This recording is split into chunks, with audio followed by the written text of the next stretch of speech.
Hello again, everyone. So, what you see here are three K cars. There's a special classic car in Japan for tax reasons and the fact that there are a lot of narrow roads, and I don't think people are really driving super fast in Tokyo and Japan, so they have these smaller cars. If you can see the picture behind, a Mazda Miata or MX-5 is pretty small and by Western standards, but then look at the K car next to it.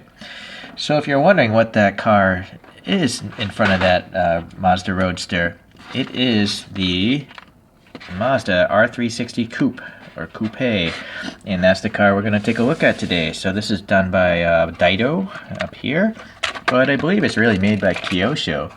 Although the packaging doesn't say so. Other Dydos do have the Kyosho logo on their packaging. So if you're curious, you can pause and see what other cars are available from this line. And it doesn't say when it was made until I look at the bottom of the car itself. It's usually molded the year of the original casting. Some basic specs here. There's going to be a 360cc engine, I assume. Yeah, 356, close enough. And it's a rear engine, rear wheel drive, which is that RR there. And it's actually a V-twin engine. It's making around 16 horsepower. Again, 16 horsepower. So not much. I think I had a pocket bike with 10 horsepower. So anyways, it got up to 52 miles per hour. So you can almost go the speed limit by today's standards. It had some sort of suspension with rubber springs and torsion bars. That's all I could find from the internet, other than the fact that it wasn't really heavy. It only weighed 380 kilos, so that's not a heavy vehicle at all. 380 kilos, by the way, is like 840 pounds in that ballpark. So some really strong dudes two guys could pick up this car and steal it if they really wanted to. But I'd imagine there aren't too many of these cars left in the real world, because I'm sure they either rusted away, or if you look at these images of them racing, I'm pretty sure if you crash this car, that thing has got to be totaled. Anyways, Dydo stuff here. Behind this body there's some instructions, but it's pretty simple. You just you basically have this belly pan, and you pop the axles above it and trap out the interior, and then you just screw it together, just like one of the Kyosho kits. So let's see if we can do this quickly. So there's the belly pan with the interior. I'm going to pop on this axle here, pop on the other one. They're the same size, so it doesn't really matter. Then we just pop the interior back on. Was it this way, guys? Oh boy, I hope so. Maybe it's this way. Okay, then the body. So if anyone's curious, that's the interior. You got some molded in detail. I guess you could paint it if you wanted to. I don't know if this is that nylon plastic that nothing wants to stick to, or if it's just regular ABS, which could be painted. There's a riveted windows, and you'll notice there's no side windows, which is good because you can see the interior better. I like no side windows on my models. Alright, so this kind of friction's in there. Then it comes with these chamfered screws. So that's a little different from Kyosho. I think Kyosho has flat bottom screws. Let me get the other one.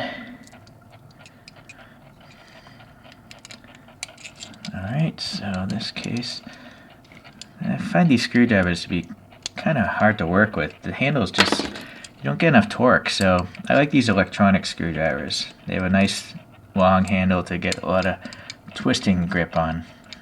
Okay, so hopefully that wasn't too painful to watch. So there we go.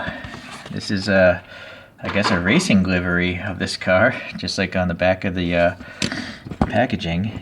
And let me get the pointer again, and let's take a closer look. So yeah, obviously the number 2 is pretty well printed. It's not a decal, so that's nice. It's a tampo print. These wheels are pretty cool. The hubcaps are pretty plain looking, but I like that it has white wall tires, and they're printed pretty evenly, I guess. Okay, so the silver on the door handle is good.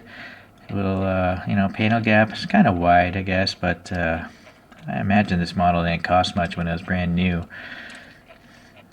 We got Dydo kit, DYT. It should be DYD, right? I'm not sure why I would say DYT. Anyways, painted tail lights, nicely painted. And look at this, it's a separate bumper. It's not molded in, it's a separate chrome plastic bumper. So that's a nice detail. We got some really thin ribbing here, filled in with some paint. Pretty good. Yeah, front end, we got that too. It's nicely printed. There's no paint missing or anything like that. I don't know if this is a contaminant. Yeah, I think that's a contaminant. It's not paint rash. And then look, nice crisp Mazda. And I guess that's the Mazda logo from yesteryear. I don't know if I mentioned this. This car came out in 1960 and was sold until 1966. So it had a 6-year run. We got some plastic lights and then painted turn signals. Okay, again, nice chrome plastic bumper, separate piece. So, yeah, a little tread here on the tires. And there's that information. So this thing is from 2003 or 4, and that's what the vehicle is. So not bad at all, really. I'm quite happy that seems to be no major paint problems, really. The first Dydo I got, which is this guy. Look at this. Boy. That's a letdown.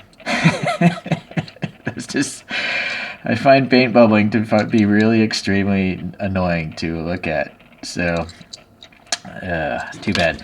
Okay, well anyways, these would have been competing against each other, I guess, this Mazda versus Subaru. This was actually Subaru's first car, the 360.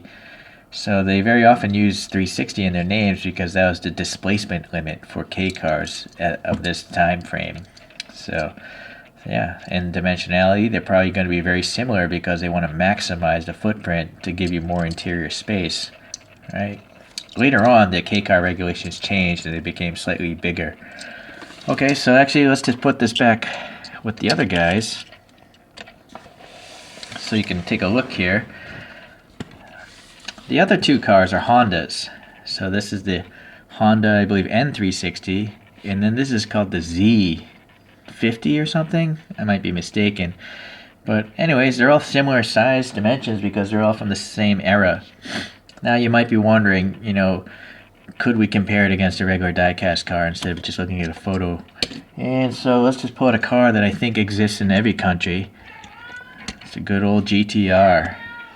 Sorry, my cat's going nuts.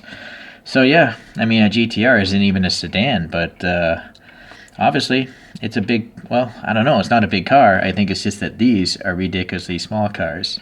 So that's why I like collecting them. They're just so abnormal. It's almost like if you're on a street, you could almost park this sideways perpendicular to a curb, right? So maybe they can do that in Japan. I don't know. That might be a reason why these were popular, but I'm just kind of speculating. So anyways, it's been a long enough video, so hope you enjoyed it, and we'll see you around the next time.